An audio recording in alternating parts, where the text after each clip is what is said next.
today we're talking about in-home glucose monitoring. So basically, where is your cat's blood glucose at home? And the results are much better because we don't have the stress of a clinic environment that tends to raise their sugars quite a bit or their glucose level quite a bit.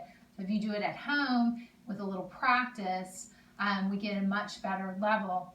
We want to make sure before we start to assemble everything we need. So go ahead and grab your glucometer. Right now the Alpha Trax specifically for canine and feline seems to be the best model. Very small sample size and readily available. So I have everything gathered. We're going to go ahead and get a strip ready to go. That way when I have my patient, we can do this in one fluid motion and make it this as quick and efficient and not scary at all. So we're going to go ahead and we're going to load our glucose strip into the glucometer. We're going to make sure that the code is correct. So we match that this is a cat and the code is 93 and is now ready to receive the blood sample.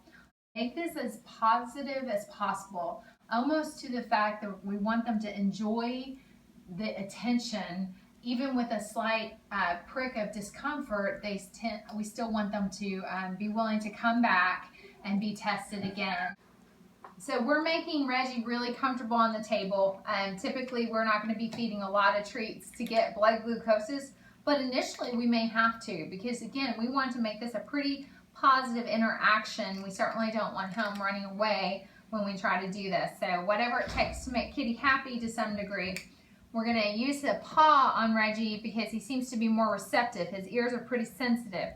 So we just tip his feet up like this, give it a poke, and get just a little blood sample. And then we take our strip that's already been inserted, and it looks like it's ready to go. And Reggie doesn't even seem to mind that at all.